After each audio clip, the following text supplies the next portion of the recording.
Okay, in this video we are going to install the front-end server. So let's start the front-end server here.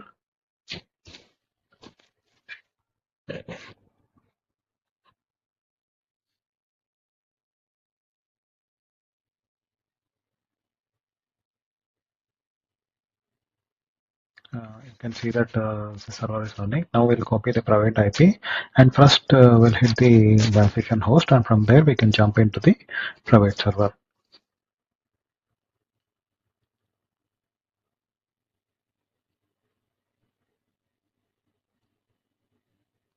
So I connected to application host. This is my application host now. Now we'll copy the SSH command.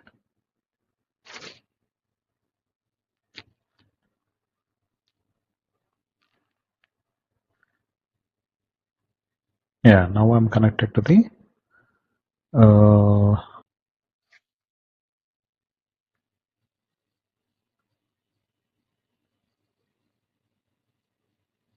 So now we'll try to change the host name, like before in the earlier missions we set, right, like bastion host and the user server, etc. So now we'll change the front-end server also.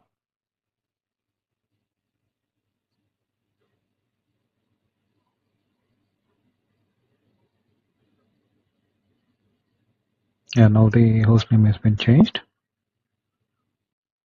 Now we'll try to log into the virtual environment and we'll try to run the app.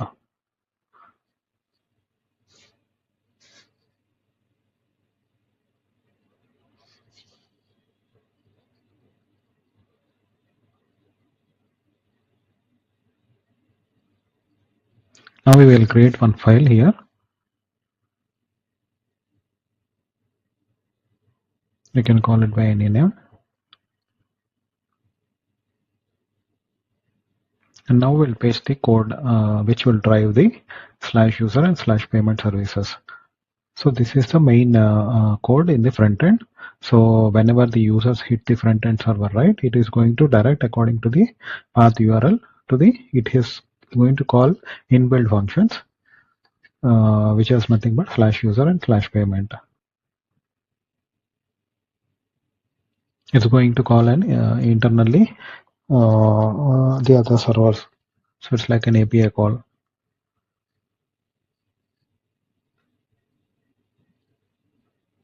So I'm pasting the code here. The code will be provided in the GitHub repository. So it's like a simple Python code.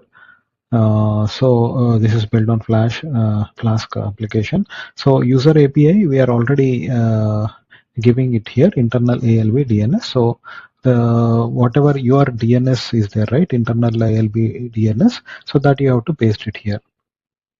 So I'll grab the internal ALB, internal private ALB DNS here. So this is the DNS. So we'll grab it and we'll paste it there. So user API, the internal DNS/user, and the same way for payment API.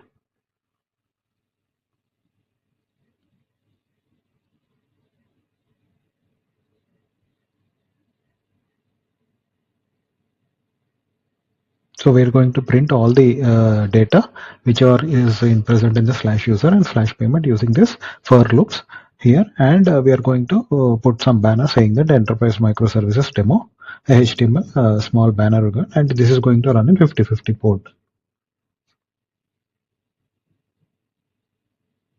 And we can close this one now.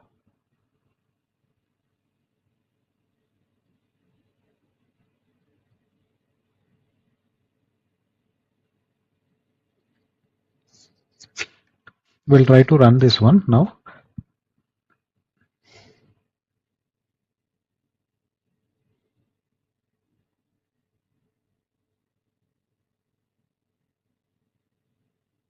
Yeah, you can see, right, it is running on port 5050 and the IP is 10.10.2.51. So now if you curl this one, right, from your bastion host, you should be able to see the output.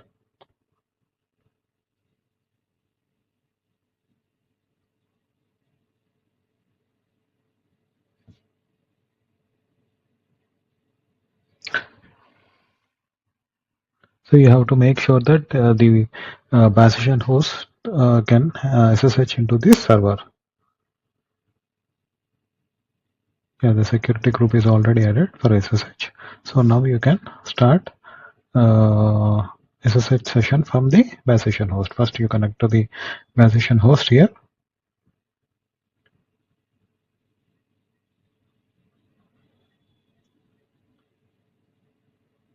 Now you can curl the URL.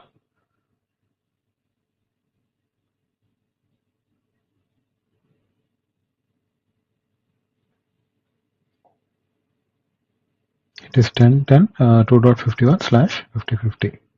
Port number is 5050.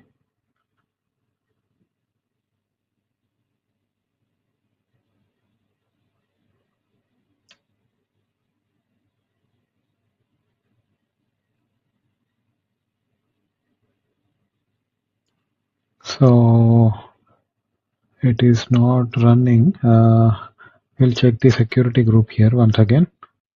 So we can see that 5050 port is not open. So we'll try to open that port. Now custom TCP 5050.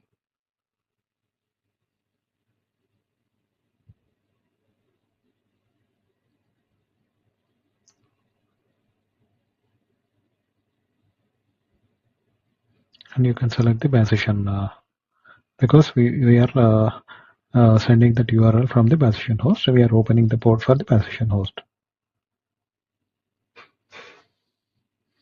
Yeah, now you can see that the output is visible here.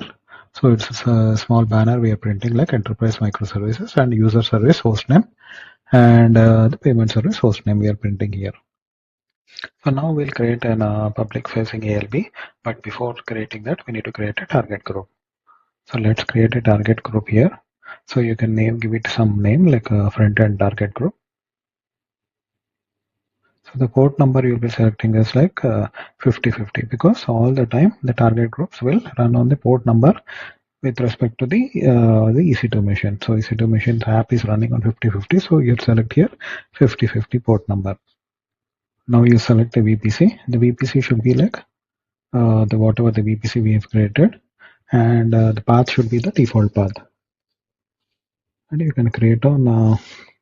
That's all pretty much. You should be fine, and you hit on next.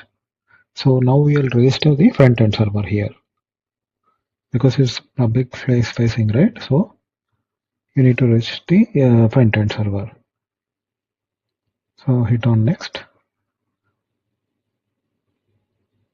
Now the target group has been created. Now we want to create the public ALB. So before creating the public ALB, we don't have the public subnet. So only one subnet has been created, right? We'll create another one. So select the BBC and name it as public subnet 2.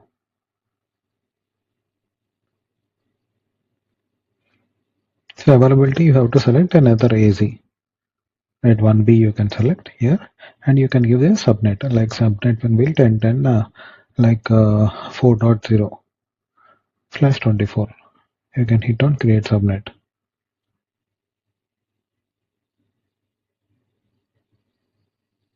So now you can select there are two public subnets and two private subnets. Two private subnets already we used in the internal load balancer. Now for the public load balancer we use the other public two subnets. And now you can see, right, this is still not registered yet. So meanwhile we'll create a load balancer here. So this is like public internet facing. So create a load balancer. You can give it some name.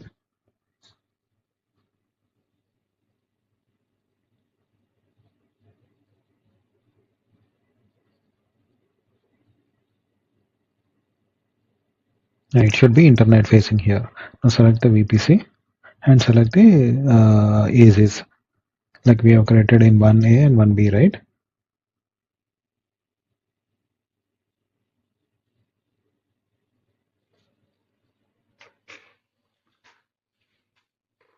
So select the two subnets here, and pretty much everything it remains on the port 80 only. So target group you have to select as a front end target group because we have placed the machine in there. So these are all additional things like CloudFront and everything. We'll take up in the next coming thing. So you can create a load balancer.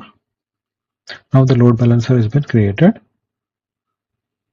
So we have to check, wait for some time to get the target group registered.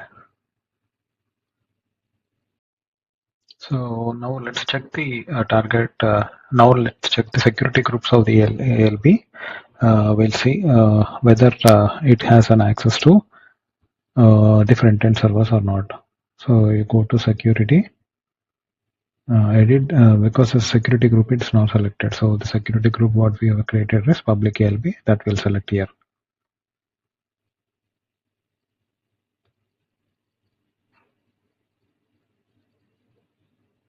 Now let's check the public ALB inbound roles, port 80 and 440, they are open.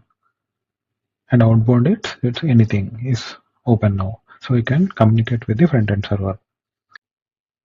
Now let's also check the front-end security group where the inbound traffic from ALB should be allowed. So ALB is not allowed here. So we'll add a rule saying that the 5050 port from ALB should be allowed. So ALB can access the 5050 port of the front-end server. So now you can see, right, this server got registered here successfully. Now you can grab the load balancer public DNS and hit on the browser. We can copy the public DNS here. Now you can paste it here. Now the site should open. And now we are able to access the site from the front-end server. So front-end server internally called these two APIs like nothing but user service and payment services, and it printed the host names, micro user and micro payment, and also got the information here. So far we are able to complete this project. So what we are going to do now is because we are accessing this URL with HTTP, right? It is insecure. So now what we are going to do, we are going to add a CloudFront distribution so that we are going to access our site with the help of HTTPS. So let's jump into creation of CloudFront now. Let's open the CloudFront here.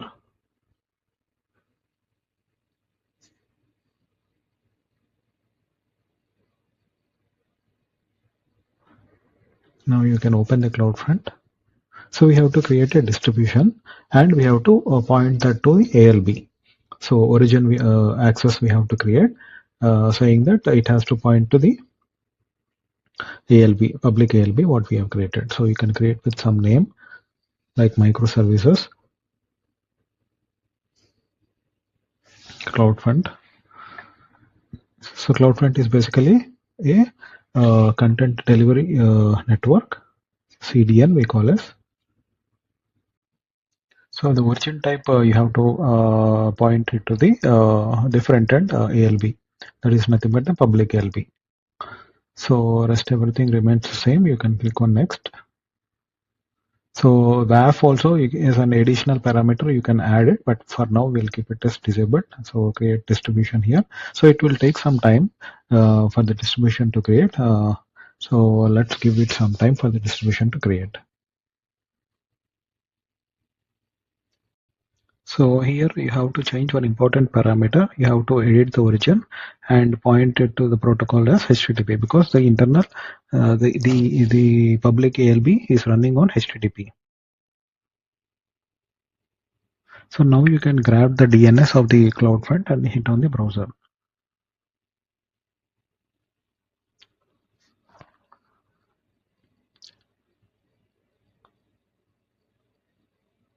Now you can see, right? Now we are accessing through HTTPS site, which is secured site, and we are able to access our app. So now we have successfully integrated CloudFront with our application.